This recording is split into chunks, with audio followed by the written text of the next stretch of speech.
2025 की ये बात है, 11 अगस्त 2025 की ये बात है कि एक पत्रकार की टीम बिहार के 370 बूथ नंबर के गांव के करीब पहुंचती है। तो उनको ये पता करना रहता है कि यहाँ पे कुल कितने वोटर्स हैं, क्या है, कुछ जो है वो जानकारी इकट्ठा करना चाहते थे। तो उन्हीं में उनको लिस्ट मिलती है। तो वो पूछते हैं कि यहाँ पे मकान नंबर 27 कौन सा है। अच्छा, दरअसल बात ये भी है कि गाँव में किसी का मकान नंबर नहीं होता है। लोग पूछते हैं कि फलाने का घर कौन सा है, तो गांव में बता देते हैं कि ऐसे इस गली से जाओगे तो वहां पे जो है उनका मकान मिल जाएगा। अच्छा, तो ये पत्रकार लोग जब पूछते हैं कि मकान नंबर 27 कौन सा है, तो वहां पे कोई जवाब नहीं दे पाता है। लेकिन फिर भी जो है कैसे करके वो पत्रकार लोग मकान नंबर 27 में पहुंच जाते हैं। वहां पे एक बूढ़ी अम्मा रहती हैं जिनका नाम है राजकली देवी। राजकली देवी। अच्छा, तो उनसे पत्रकार सवाल करते हैं कि अम्मा जी, इस घर में कितने लोग रहते हैं। तो अम्मा जी कहती हैं कि मैं तो अकेली ही हूँ इस घर में। तो पत्रकार तो बड़े आश्चर्य में पड़ जाते हैं कि भाई, इस घर में तो अकेली ही बता रही हैं। तो लेकिन मामला यहाँ पे ये आ रहा है कि पूरे गांव में 629 वोटर हैं। वोट डालने वाले जिनका नाम लिस्ट है वो 629 हैं, जिसमें से 269 सिर्फ इसी घर में है, इसी एड्रेस पे। और उसमें भी सबसे बड़ी बात यह है कि 138 महिलाएं हैं, 138 आदमी हैं और 131 महिलाएं हैं।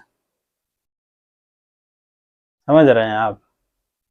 और ये भी सबसे बड़ी बात है, ये भी है कि उसी में जो है कुछ हिंदू हैं, कुछ मुसलमान हैं, कुछ क्रिश्चियन हैं, कुछ ईसाई भी हैं।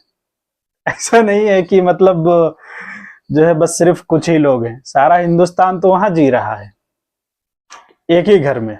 सोचिए कि 269 लोग एक ही घर में हैं और किसी से कभी कोई लड़ाई झगड़ा नहीं होता है। तो अम्मा जी को खूब हंसी आ गई और वो खूब हंसने लगी, खूब हंस रही हैं। तो पत्रकार भी हंसने लगे।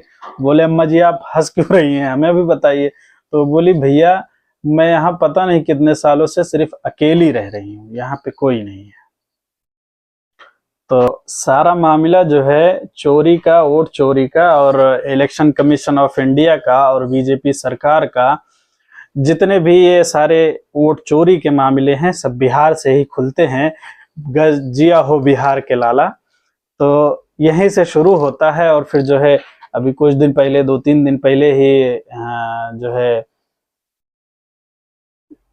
राहुल गांधी ने सारे के सारे सबूत इकट्ठा किए और परमाणु बम की तरह जो है बीजेपी सरकार पर और इलेक्शन कमीशन पर टूटे, बरसे और उनको दिखाया कि ऐसे ऐसे घोटाले हो रहे हैं। लेकिन सरकार को इस पे एक्शन लेने के बजाय उठा के राहुल गांधी को भिजवा दिया जेल। अब वो फिर तो छूट तो गए हैं, थोड़ा टाइम लगा, छूट गए, लेकिन अभी इसका कुछ पता नहीं है। चलिए, बहरहाल देखते हैं आगे क्या होता है। और कोशिश यही रहेगी कि भाई जो है जितने भी जैसे भी मामले हैं सबका इंसाफ हो। और उम्मीद यही करते हैं कि इलेक्शन कमीशन अपनी गलतियों को सुधारेगा। Bye bye.